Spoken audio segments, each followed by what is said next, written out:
Han pasado más de 500 días desde el atentado terrorista del 7 de octubre de 2023.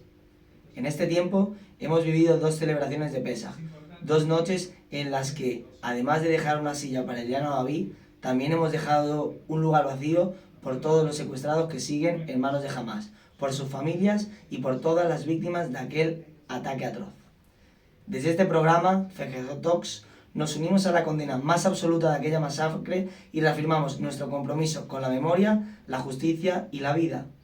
Y precisamente hoy, en un espacio donde la memoria tiene un lugar esencial, tenemos el honor de conversar con Zvi Slamovich, superviviente del Holocausto, testigo de uno de los capítulos más oscuros de la historia de la humanidad y autor del libro El pequeño Henri, en la que relata su conmovedora historia de supervivencia y renacimiento. Gracias por acompañarnos hoy, Zvi. Gracias a ustedes por la invitación. Es una oportunidad para mí contar una vez más mi historia. ¿Por qué? Porque soy considerado uno de los supervivientes más jóvenes que todavía puedo contar. Porque siento que la mayoría están dejando el mundo y otros no pueden ir a contar o no quieren ir a contar. Entonces estoy acá. Le agradecemos enormemente. Para nosotros, desde FEGE y ya personalmente yo, no sabe el honor que tenemos de poder entrevistar a alguien como usted. Gracias. Entonces, bueno, la entrevista la he separado un poco en tres bloques, en cuatro. Entonces, bueno, si en algún momento no quiere hablar de algo o prefiere hablar de otra cosa, me lo dice y cambiamos tranquilamente.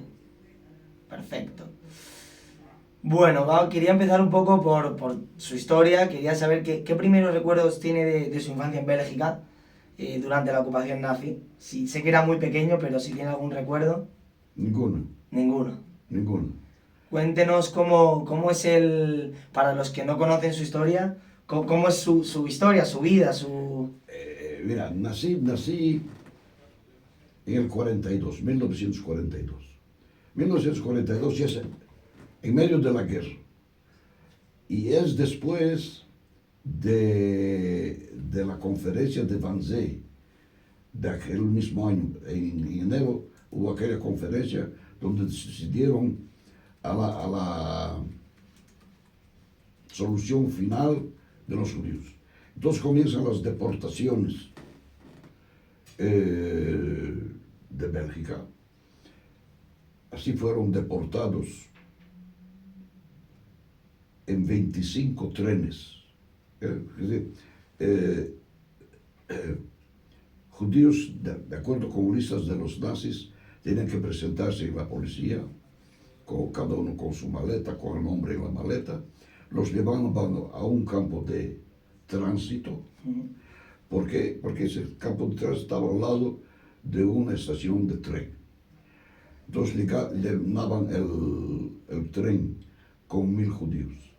Y ellos son los tres que fueron a Auschwitz y a otros campos de exterminio. Así salieron de Bélgica 25 trenes, o sea, 25.000 judíos.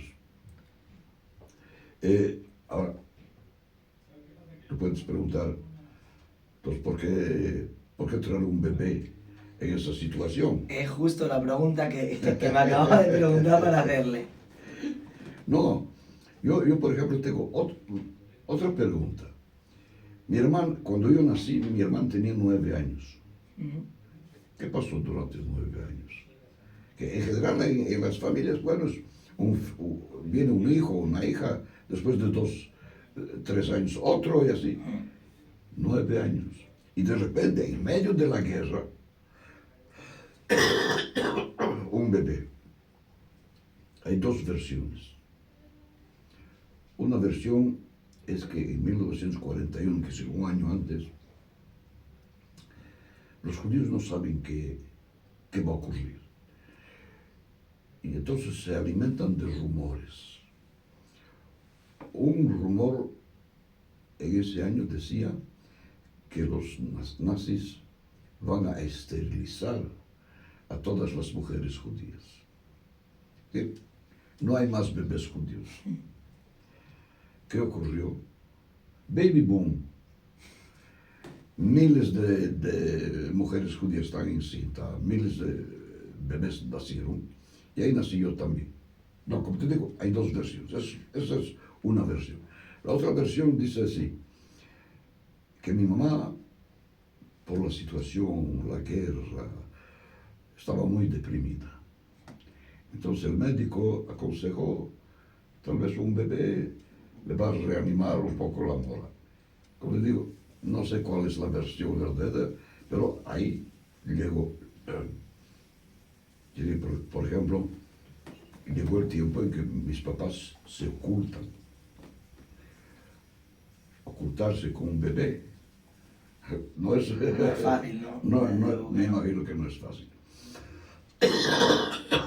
Entonces, por intermedio de un padre que era parte de la resistencia belga, en noviembre de 1942, me entregaron a una señora que ella tenía que llevarme y esconderme. Esa señora era directora de un internado de chicas. Y su función en la resistencia era ocultar a niños judíos en su escuela y buscar familias que estuvieran dispuestas a ocultarnos hasta el fin de la guerra. Claro, ella no podía ocuparse de un bebé de 5 meses, entonces fui a parar a las manos de la ama de casa. La ama de casa es una señora de 40 años, o más de 40 años, soltera, sin hijos. Pero por un acaso vivía que conoció a un alto militar del ejército belga y vivían en Bruselas, y ella se ocupó de mí, no solo de eso, pero este militar tenía que ser transferido a Amberes, en el norte de Bélgica. Entonces hicieron un acuerdo con la directora del internado de que cuando fuera transferido a Amberes, me llevarían con ellos. Y así he pasado allí 3 años como un principito, rodeado de amor. Él era un alto militar que posiblemente podía proveer para su familia más que la población en tiempos de guerra. Entonces viví muy bien, pero también podía crear envidias y cosas así, delatores. Y así, antes de ir a Amberes, mi madrina, yo ya llamo mi madrina porque, o mi mamá adoptiva, me trajo un día a casa, algo así como una despedida, antes de que ellos viajaran a Amberes.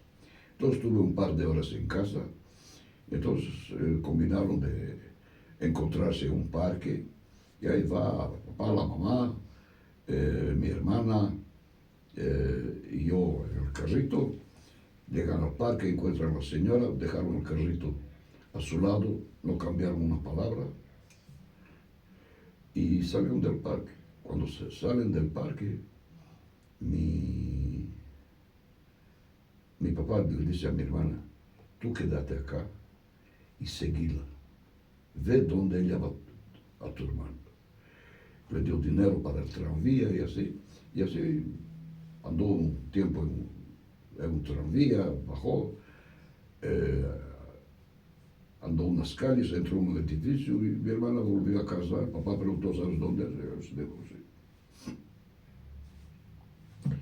Y así termina la guerra, pero antes de que continúe, ¿está bien que yo cuente o que querías hacer No hay problema. Usted cuente como quiera. No, estamos espectacular. De No. verdad. No es mi... el programa es para usted, así que como usted lo vaya viendo, si usted siente que quiere hablar... Tú eres el boss. No, el boss es usted. Yo se lo coordino. No, pues perfecto, como usted prefiera. Yo le quería preguntar también cómo, al final, cómo le cuentan sus padres adoptivos lo que había pasado, que sus padres dónde estaban o tal, o usted ya cuando su padre, y bueno, esto es, lo sé porque sé algo del libro, pero para el que no lo sepa, a Svi le encuentran su padre y su hermana, que ahora nos contará, pero antes de eso usted ya sabía que sus padres estaban fuera o no sabía nada. No sabía nada. Qué sé yo, posiblemente, no creo, tenía 3 años. Claro. Y ¿recuerda algún objeto, fotografía, algo que haya conservado de esa época? Al final son, bueno, ahora no caigo en el nombre, lo tengo en la punta de la lengua, la gente que ha salvado judíos sin tener por qué, simplemente por amor a la vida, por amor, literalmente amor a la vida. ¿Tiene algún recuerdo de ellos, algo que lleve consigo? Mira, fue una vida de amor. Imagínate que dejamos Bélgica en el año 50 y nos fuimos a Bolivia. He vivido 11 años en Bolivia y 10 años en el Brasil. 21 años en Sudamérica. Durante 21 años he mantenido correspondencia con los padrinos. Correspondencia, tú no sabes qué es correspondencia. Sí, cartas, ¿no? Cartas, tú Sí. no sabes qué es carta. Carta, hay que Escribir. escribirlo email. No es email. No, ahora te no es mandan un WhatsApp. texto largo y ya no te apetece leerlo ya. Cartas. Entonces escribe la carta, se dobla y se pone en un sobre hay que mojar eso Para que cierre. para cerrar y hay que mojar otra vez para la estampilla. Después hay que ir al correo, hay que pagar y ahí se espera un mes para la respuesta. Y así durante 21 años estuvimos en correspondencia. No solo eso, cada cumpleaños recibí regalo. Cada Navidad recibí regalo. Ahora para Pascua, ¿qué recibí? ¿Regalo? ¿Sí? ¿Un huevo de Pascua? Uno. Muchos. Muchos de chocolate. Sí, qué maravilla, qué maravilla. Fue una maravilla.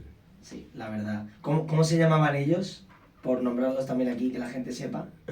Hélène de Benoît Deby. Ok. Ellos son considerados por Yad Vashem Justos entre las naciones. Ese era el nombre que se me veía. Vale, entonces usted, si estamos bien, se va con 8 años a Brasil. A Bolivia. Perdón, a Bolivia, eso es. Cuando usted, claro, a usted su padre ni lo recordaría apenas, cuando se encuentre usted, ¿cómo es el momento en el que su padre y su hermana le encuentran? Increíble.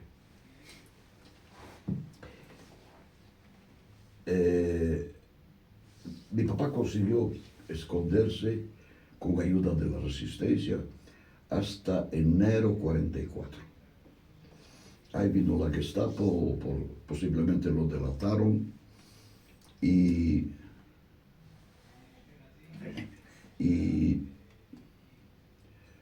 fue a parar a Brandon, que es algo así, la antesala del infierno. Era una prisión de la Gestapo y lo torturaron para saber cómo es que en el año 44 todavía está libre. ¿Quién lo ayudó o quién sus amigos así? Bueno, septiembre 44 llegaron los aliados y ahí mi papá salió libre. A mi hermana el cura, el padre así que se ocupó de mí, la puso a mi hermana en un convento. También salvaron allá unas 20 chicas judías. Y mi papá sabía dónde estaba mi hermana, fue allá. Era, creo, el primer papá y posiblemente uno de los únicos que vienen a buscar a su hija. Entonces vuelven a Bruselas, donde vivíamos, para ir a buscarme a mí. El intermediario, el cura, el padre Buisseret, había fallecido. Quiere decir, hay un momento en la historia de que mi papá no sabe dónde estoy, ni con quién. Entonces, ¿qué tienen que hacer? Es reconstruir aquello de la despedida, cuando mi hermana la siguió.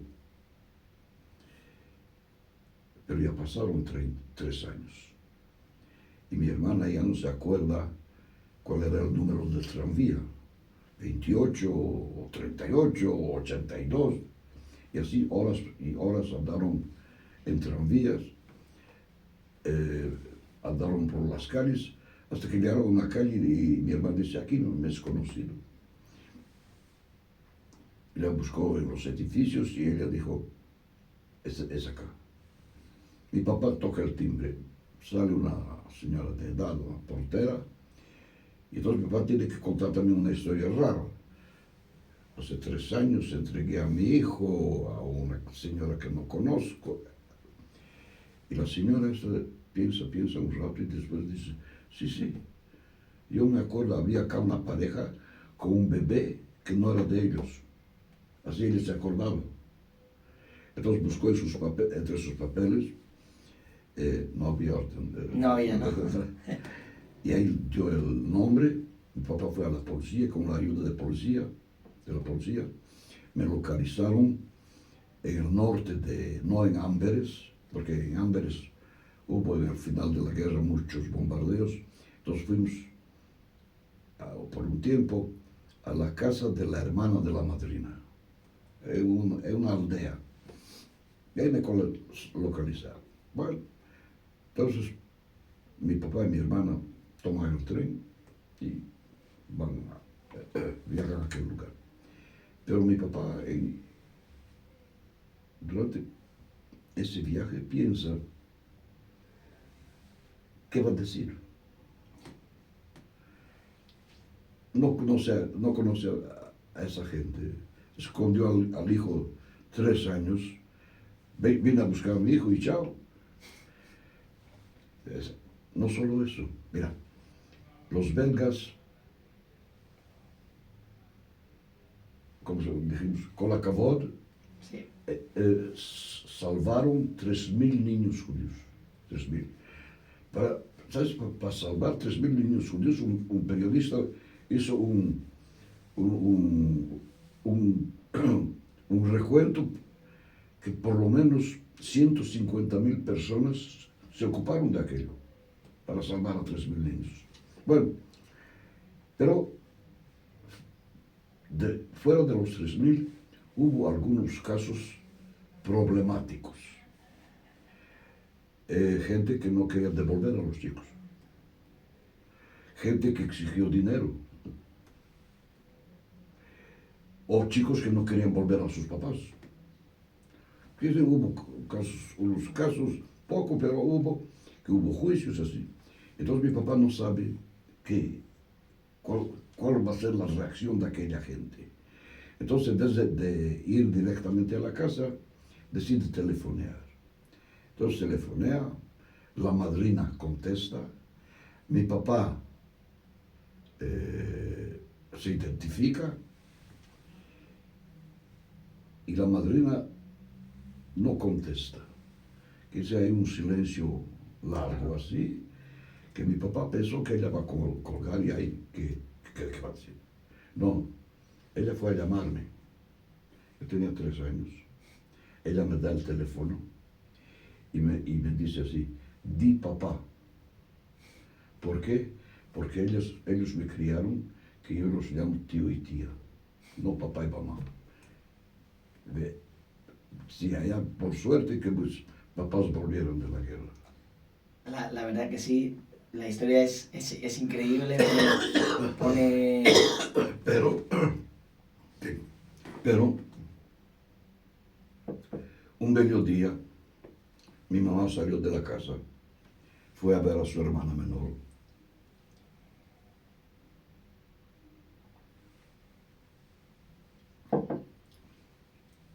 Y justo esa tarde, los nazis rodearon el barrio, fueron casa por casa, los sacaron a todos los judíos, los subieron en camiones al centro de tránsito, y así mi mamá y mi tía fueron en el transporte número 23. Es decir, 23.000 judíos ya fueron. Cada transporte era 1.000 judíos. El transporte número 23 para Auschwitz. El gran problema que digo, sufro hasta hoy.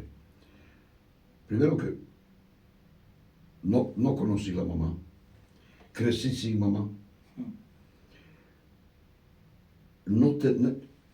Posiblemente no sabemos.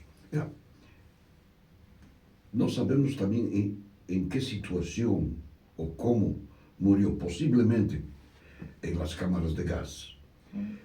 Pero se trata de 1943-44, que ya va al final de la guerra, y los nazistas en los campos de concentración están ocupados a borrar los rastros del exterminio, del holocausto. Entonces posiblemente quemaron a todos los registros, los archivos. Y así termina la guerra, la Cruz Roja Internacional publicó listas de los que fueron exterminados, listas de aquellos que siguen vivos y así. Y mi hermana, mi mamá, no aparece en ningún lugar. Y mi papá, así me contó mi hermana, durante meses, porque no se sabe qué pasó. Y no puede ser que estaba viva, puede ser que está muerta, nadie sabe. Entonces, cuando llegaban durante meses después de la guerra, cuando acabó la guerra, venían trenes de Polonia. Entonces él iba a la estación a ver, tal vez aparece, tal vez alguien conoce, tal vez alguien escuchó, la vio, nada. Que si tú contentarse con aquello, y nosotros también, que si tenemos la mamá, que su nombre está escrita en un monumento allá en Bélgica, y chao, eso es lo que tenemos. Bueno, no tenemos muchísimo más tiempo, vamos a intentar preguntarle un par de cosillas más bueno, una es, ¿en qué momento, usted claro se va con 8 años a Bolivia, como nos ha contado, ¿en qué momento se da usted cuenta de todo lo que ha vivido su familia? De que su padre estuvo escondido, de que su hermana estuvo en un convento, de que a su madre la asesinaron los nazis. ¿En qué momento se da cuenta usted de todo ese...? No solo eso, posiblemente, no sé exactamente, pero posiblemente cuando tenía 8 años. ¿Por qué? Cuando llegué a Bolivia. ¿Por qué? Mira, en Bélgica comienza por eso que mi papá perdió la esposa,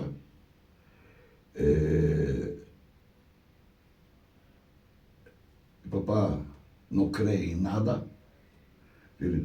Dijo, si hay Dios, eso no tenía que ocurrir. Yo sabía que éramos diferentes. ¿Por qué? Porque yo no sabía que era católico, judío, no sabía nada, era chico. Pero los amigos de mi papá y mi papá hablaban entre ellos yiddish. Pero, no, ¿por qué llamé aquel libro El Pequeño Henry? Porque así ellos me llamaban, el Pequeño Henry. Posiblemente porque yo no me acuerdo, que decir, nunca no tenían hijos aquellos amigos de mi papá. Si jugaba con chicos, eran chicos de la vecindad, pero no. Bueno, llego a Bolivia y ahí de repente me explican que somos judíos. Llegué viernes en la noche, el tío hace kiddush y ahí comenzaron. La primera vez que vi las letras en hebreo y ahí pero más es mi hermana. Mi papá evitó cualquier pregunta o cualquier charla sobre el asunto. De acuerdo, yo tengo una pregunta más seria y luego dos pequeñas preguntas con las que nos gusta acabar con nuestros invitados. La fundamental, más que una pregunta, es un consejo para los jóvenes como nosotros, que bueno, como usted mismo ha dicho al empezar, nosotros somos la última generación que vamos a tener el gusto, el placer de escucharlo de primera mano. ¿Qué consejo nos da para poder transmitir esto al resto de generaciones venideras?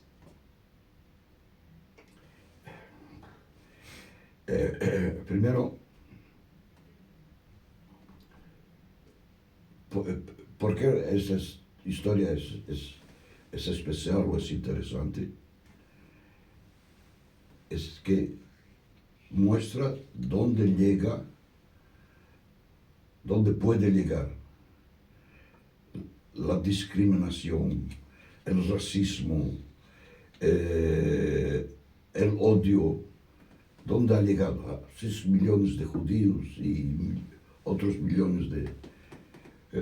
Entonces, para evitar que eso ocurra de nuevo y que el fascismo y el antisemitismo no alcen la cabeza como hoy, entonces hay que seguir contando la historia.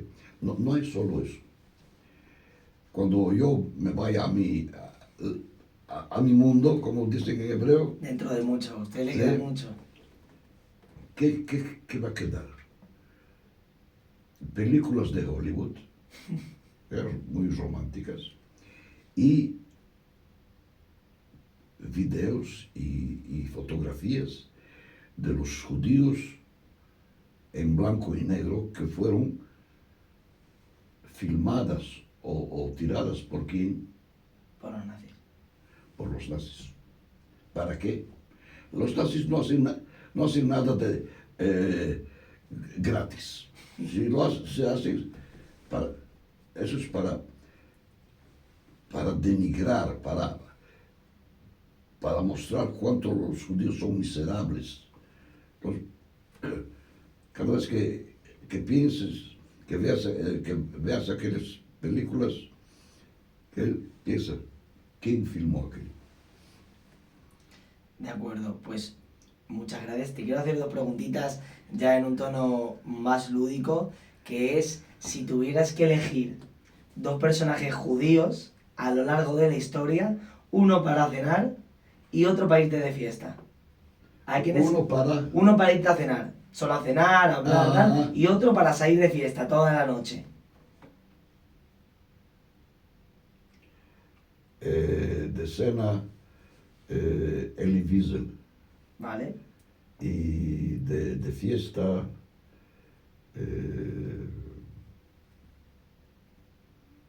Chaplin. Chaplin, perfecto. Bueno, agradecerle de corazón, no solo en mi nombre, que yo, bueno, desde como cuando le he preguntado el consejo para nosotros, para cómo contar la historia, yo desde luego a mis hijos y a mis nietos le pondré que tuve el honor de entrevistar a alguien como usted. Pero además en nombre de la FEGE, de toda la comunidad judía de Madrid, agradecerle que esté aquí con nosotros, que venga, que sé que esta mañana ha ido a colegios a contar su historia, sé que ha dedicado su vida a contar esto, a que no nos olvidemos de lo que ha pasado, y de verdad, de corazón, agradecerle esta entrevista y haberle robado una hora de su tiempo. Así que muchísimas gracias, Vi. robo.